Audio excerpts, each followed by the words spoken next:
Charles Michel du première fois mu ñëw fii ñaata yoon la fi ñëw ànd ak président Macky Sall photo yaa ngi ne xas ci internet bi bare fi bu bëgg dee dalal nañ ko fi dalalaat ko fi mësuñu cee wax parce que xam nga li ñu yitteel dafa am ay autorité yoo xam ne haute voix am ay kaddu ci àddina bi am doole daan jógee Amérique mbaa Canada ñëw Sénégal prononcé agenda LGBT ne dañoo bëgg ñu légaliser LGBT publiquement loolu bu ko Charles Michel defoon loolu du ñu xaar nit ñi naan ñu wax leen ci Charles Michel ñëw ci affaireu liggéey ab président de la république nit ku ko seet si xam nga lan moo la intéressé ci moom ñoom ñaar lan la ñu seq mooy lan la fiy wut bi mu ñëwee lan la wax bi mu waxee ba pare lan lañ ko tontu lépp lu ci laal agenda LGBT ànd sàmm jikko yi du ko bàyyi mu jàll. mais heureusement gisuñu ko fi en tout cas dugg na fi ba génn kenn gisul signe buy nuroog signe góor jigéen ñëw na fi ba génn waxul luy jëm ci wàllu woowu waa léegi ñu ne attaqué leen ko ci nan attaqué leen ko ci nan parce que ñëw na Sénégal léegi Joe Biden bu xëyoon di ñëw Sénégal te Joe Biden xam nañ ne bu dee góor jigéen ñi am na baay Joe Biden mooy seen baay su dee góor jigéen am na yaay Macron mooy seen yaay waaw mais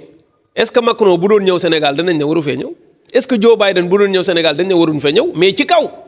ñu xam lan moo ko fi indi Joe Biden bu ñëwoon Sénégal agenda LGBT andi ko fi dañ koy attaqué mook président Macron bu doon ñëw ci Sénégal fii di fi wax ay waxu LGBT dañ koy attaqué mais bu fi ñëwee di fi wax ay affaire accord partenariat mais yooyu suñu yoon nekk ci am réew mën na am ak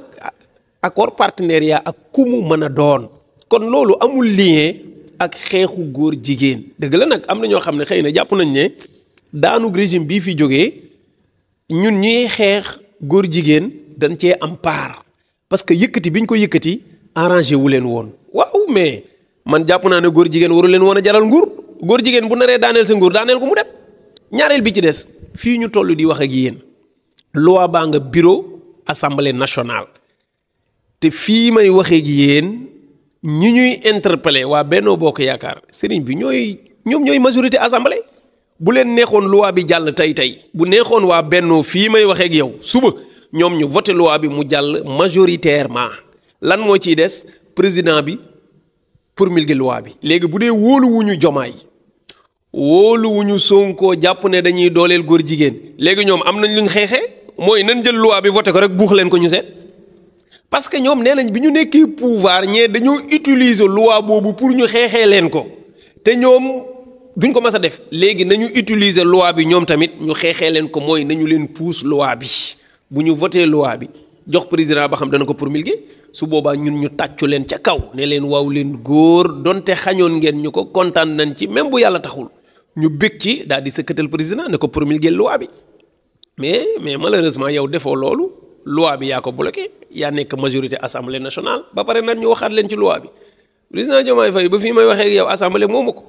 bu fa demoon suba bu neexee opposition bi ñu daaneel gouvernement wam léegi nag bu ko daaneelee après lu mu cay def loolu la ñuy wax moo tax ma jàpp ne débat bu teel la président ñëw na mi ngi installé ñu ngi koy déglu mi ngi installé ay ministère demaguñu assemblée yóbbooguñ fa benn loi dara ñorogu fi bañ koy macc wax naa ne bëri xar du ñu tax a ngénte doom ju juddoogul mooy koo xam ne kenn laalagul ci agenda bi nga di ci wax. bis buñ ko laalee nag ñu jóg te incha allah ñaanuñu ko yàlla parce que am nañ ci yaakaar bu wér ndax ñoom ñoo ñu ko digoon